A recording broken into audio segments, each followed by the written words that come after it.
السلام علیکم first year, کیسے ہیں آپ لوگ؟ ہم لوگوں کا ایک ٹاپک جو ہم نے سٹارٹ کیا ہوا ہے آج کل، ہسٹری آف یورپین آرٹ، اس کے 2 ٹاپکس ہم پڑھ چکے ہیں. آج ہم اس کا تیسرا جو ہے وہ ٹاپک پڑھنے لگے ہیں، دیٹ از رومانسک آرٹ. ٹھیک ہے، اس کی پروناؤنسیشن ہے رومانسک آرٹ.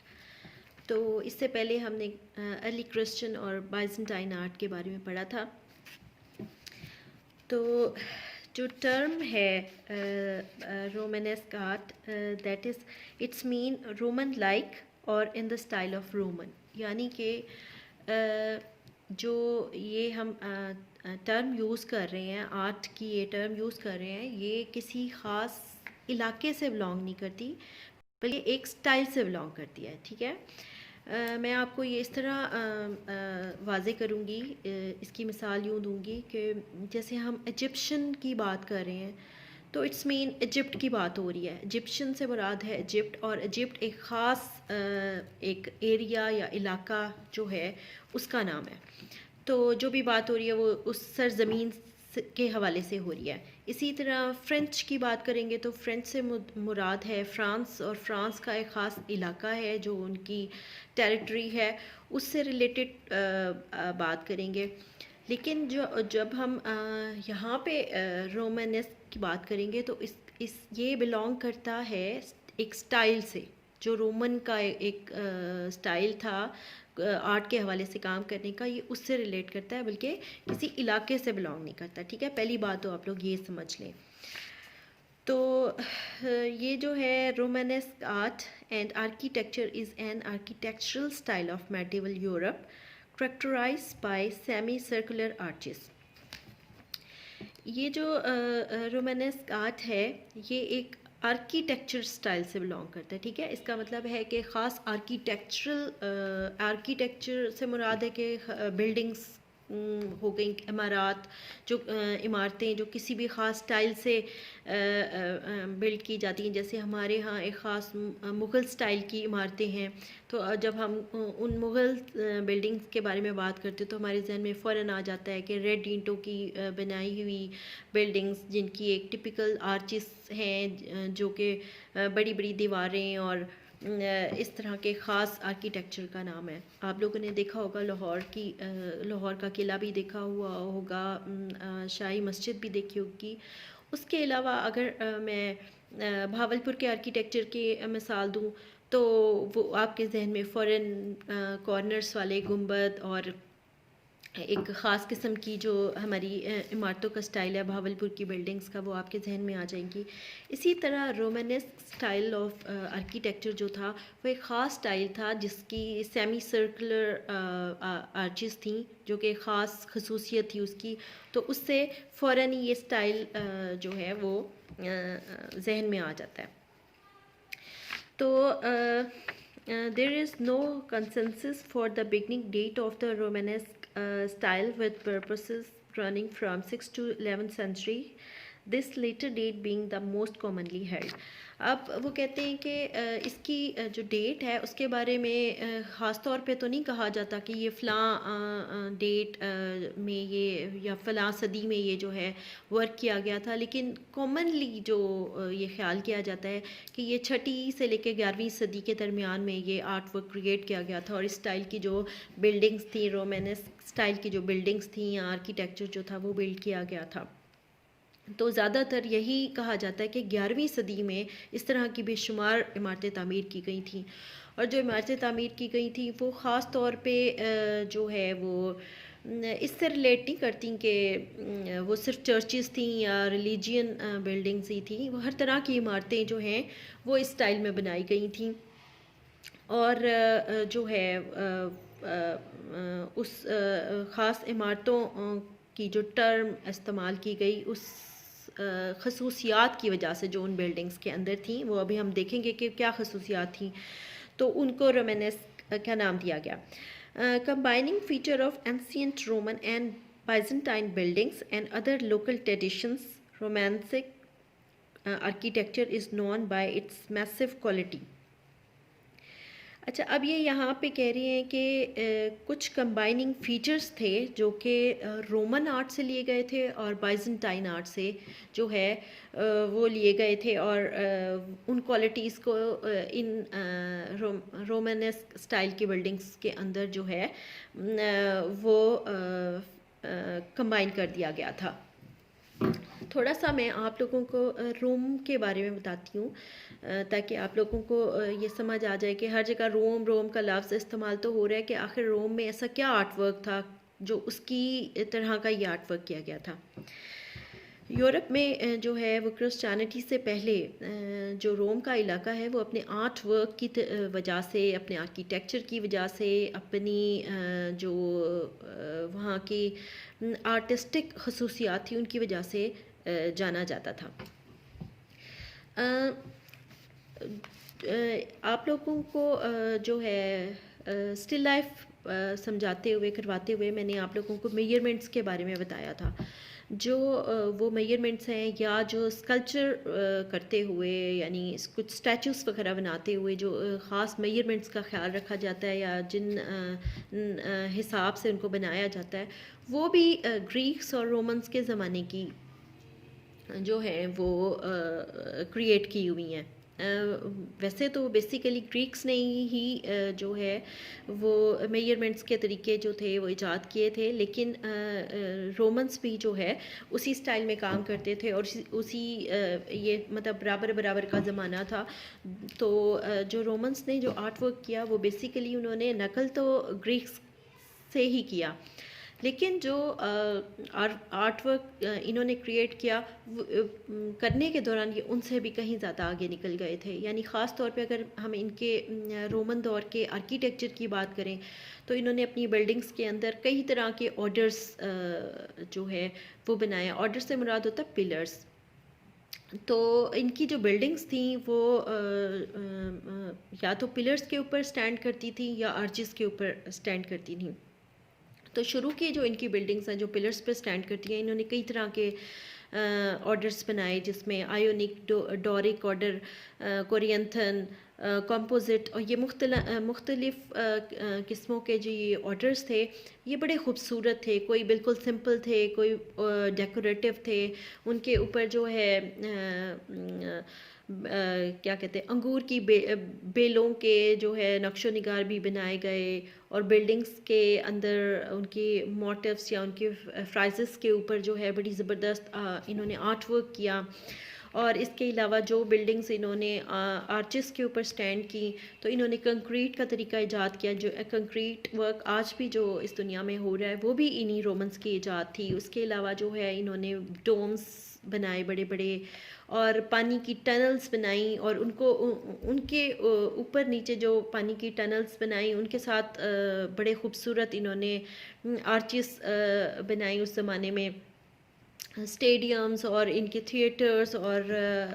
پبلک باتھس وغیرہ، اور اتنی زبردست انہوں نے باکمال عمارتیں جو ہیں اس زمانے میں تعمیر کی جس کی مثال ملنا مشکل ہے۔ اور جو آرٹ ورک رومنس نے کیا تھا اس کو آج کے زمانے میں کلاسیکل آرٹ کے نام سے جانا جاتا ہے۔ یعنی کلاسیکل آرٹ سے مراد یہ ہے کہ ایسا پرفیکٹ ورک کہ جس کے اندر غلطی کی کوئی گنجائش نہیں ہے، یعنی کسی قسم کی ڈس آرڈرس نہیں ہیں۔ یعنی کہ آپ کوئی ایک پرفیکٹ چیز دیکھ کے کہتے ہیں نا کہ یہ ماسٹر پیس ہے یا کلاسیکل کام ہے، تو وہ جو ٹرم ہے وہ رومنس کے آرٹ ورک کے لیے استعمال ہوتی ہے۔ انہوں نے جو آرٹ ورک کیا تھا وہ کلاسیکل کام کہلاتا ہے۔ تو ان لوگوں کا جو آرکیٹیکچرل سٹائل تھا، بہت ساری چیزیں وہاں سے لے کے، اور کچھ چیزیں جو بائزنٹائن آرٹ میں ہم نے پڑھی ہیں کہ بائزنٹائن جو بلڈنگس انہوں نے بنائی تھیں ارلی کرسچینٹی کے بعد، جو ان کی کچھ بڑی خوبصورت بلڈنگس نظر آتی ہیں یورپ کے اندر، اور وہ جو بلڈنگس تھیں وہ لوکل آرکیٹیکچر سے بھی لی گئیں، اور اس کے علاوہ جو ہے کیا کہتے ہیں جرمن ٹریڈیشنل بلڈنگ سے بھی کچھ چیزیں لی گئیں، اور ادھر ادھر سے جو بھی کسی کسی بھی قسم کے علاقائی جو آرکیٹیکچر تھا اس کی خصوصیات تھیں، ان ساری خصوصیات کو لے کر اور ایک بلڈنگ میں جب ڈال دیا گیا تو انہوں نے رومانسک کا نام دے دیا اس کو۔ اب ہم پڑھتے ہیں کہ اس کی مین کریکٹرسٹکس یا اس کی خصوصیات کیا تھیں اس آرکیٹیکچر میں۔ تو یہاں پہ یہ بتا رہے ہیں کہ اس کی میسو کوالٹی یہ تھی کہ اس کی تھک والز تھیں، راؤنڈ آرچز تھیں، سٹڈی پلرز تھے، بیریل والز اور لارج ٹاور اینڈ ڈیکوریٹو آرکیڈنگ تھی، یعنی کہ موٹی موٹی بہت بڑی بڑی دیواریں تھیں، اور جو تھی راؤنڈ آرچز تھیں جو دور تک ایک طرح کی آرچز بناتے تھے بلڈنگز کے اندر، بڑے بڑے میسو اسٹرانگ قسم کے پلرز اور بیریئر والٹس بنائی انہوں نے، اور اونچائی کے حساب سے جو ہے بلڈنگز کو بہت لانگ ٹاورز کے ساتھ بنایا، اور اس کے علاوہ جو ہے ان بلڈنگز کا انٹیریئر جو تھا وہ بڑا ڈیکوریٹو سا بنایا۔ تو دیکھنے کے حساب سے یہ بڑی خوبصورت اور بڑی ڈفرینٹ قسم کی بلڈنگز تھیں۔ جب بہت سارے آرکیٹیکچرز کی خصوصیات کو لے کر ایک بلڈنگ میں شامل کر دیا جائے تو ظاہر ہے کہ وہ ایک بہت ہی خوبصورت اور میسو بلڈنگز ہی کریٹ ہوں گی۔ تو یہ رومانسک آرٹ جو ہے اپنے آرکیٹیکچر کی وجہ سے خاص اہمیت رکھتا ہے یورپ کے اندر، اور یہ بلڈنگز آج بھی موجود ہیں اور ایک خوبصورت تاثر پیش کرتی ہیں دیکھنے والے کو، بلکہ امپریس کرتی ہیں یہ بلڈنگز۔ تو یہ جو ڈیکوریٹو سٹائل تھا، اس میں سٹائل کے بارے میں آپ پڑھتے ہیں، the name Romanesque refer to the fusion of Roman, Carolingian and Ottonian, Byzantine and local Germanic traditions that make up the mutual style. It was decorative and ornamental artwork. یعنی کہ وہ کہہ رہے ہیں کہ جیسے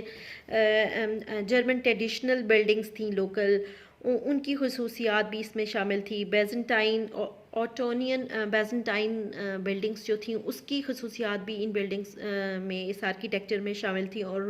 رومن جو اینسینٹ رومن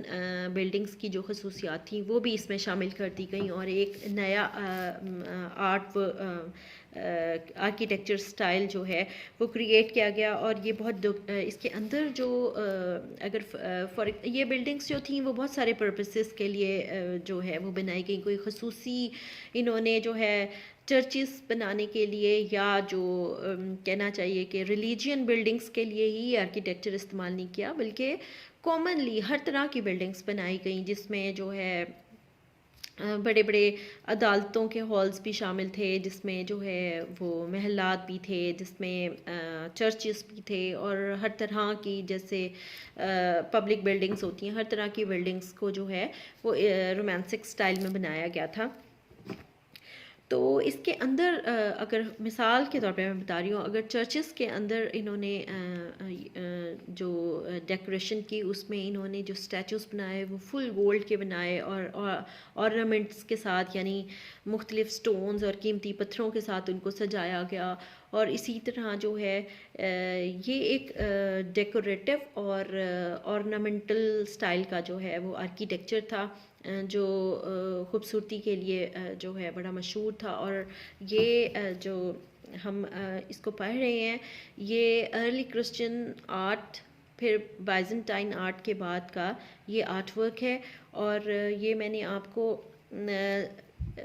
بہت زیادہ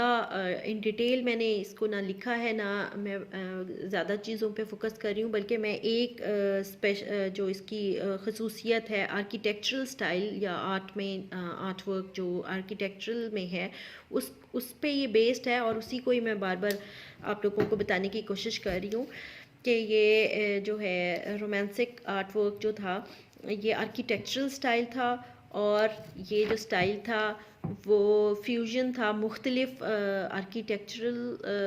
سٹائلز کا، جس میں انہوں نے بتا دیا ہے کہ ان کے اسٹڈی پلرز تھے، ان کی جو دیواریں تھیں وہ بہت تھک تھیں، اور بیریل والٹس استعمال کیے گئے تھے، سرکولر یا سیمی سرکولر آرچز جو ہیں وہ اس میں یوز کی گئی تھیں۔ تو یہ ساری کوالٹیز تھیں ان بلڈنگز کی۔ اچھا، اب میں آپ لوگوں کو پہلے بھی بتا چکی ہوں کہ جو بھی ٹاپک میں آپ کو پڑھاتی ہوں تو اس سے ریلیٹڈ آپ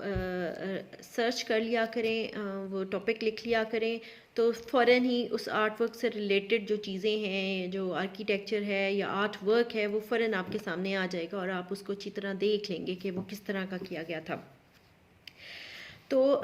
آپ اس کو بھی دیکھ لیجئے گا تاکہ آپ لوگوں کے ذہن میں رہے. اور میں یہ کوشش کروں گی کہ یہ ٹاپکس میں آپ کو اس طرح آپ مجھے پڑھانے پڑ رہے ہیں، میں اس طرح آپ کو پڑھا رہی ہوں،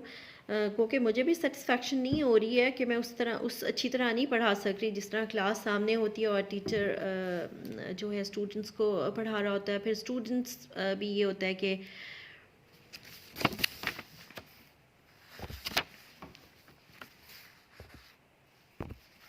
اسٹوڈنٹس بھی جو ہے اسی طرح جو ہے کوسچننگ کرتے ہیں، اور جو بات جو ہے وہ بڑی اچھی طرح سمجھ آ جاتی ہے. پھر سلائیڈز ہوتی ہیں، اس سے دکھا کے بندہ بتا دیتا ہے.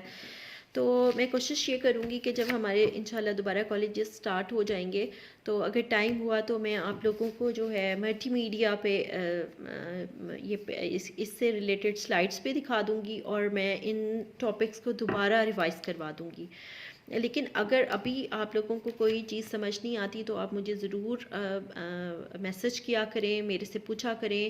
اور کیا کہتے ہیں، آپ نے ان ٹاپکس کو بڑی اچھی طرح سے پڑھنا ہے، یاد کرنا ہے، کیونکہ 25 سے آپ لوگوں کے ایگزامس کا شیڈیول رکھا جا رہا ہے، تو آپ لوگوں کے مڈ سٹارٹ ہو جائیں گے. تو یہ 5 ٹاپک ہیں، ویسے زیادہ ٹاپک تو نہیں ہیں آپ لوگوں کی تھیوری کے حوالے سے، یہ 5 ہی ٹاپک ہیں. اگر ان کو آپ اچھی طرح پڑھ لیں تو میرا خیال ہے اتنے میں نے کوشش کی ہے کہ میں ان کو بڑی آسان طریقے سے وہ کروں. اور میم حمیرہ نے مجھے اسپیشلی کہا تھا کہ میں ان سب کو اردو میں ٹرانسلیٹ کر کے آپ لوگوں کو بتاؤں تاکہ اچھی طرح جو چیز ہے وہ آپ کو سمجھ آ جائے. تو اب پھر اس کے باوجود بھی اگر آپ کو کوئی چیز مشکل لگتی ہے تو پلیز آپ مجھے بتایا کریں، فیڈ بیک دیا کریں، اور ان کو پڑھیں، ان کو یاد کر لیں تاکہ ایگزامس میں جو ہے آپ لوگوں کو زیادہ پرابلم نہ ہو. تو اس کا جو نیکسٹ ٹاپک ہے وہ انشاءاللہ میں آپ کو اس کا اگلا ٹاپک بھی آپ لوگوں کے ساتھ جو ہے وہ شیئر کروں گی. میڈیول جو ہے وہ ان کا نیکسٹ ٹاپک ہے، تو وہ ہم آپ نیکسٹ وہی کریں گے. Thank you.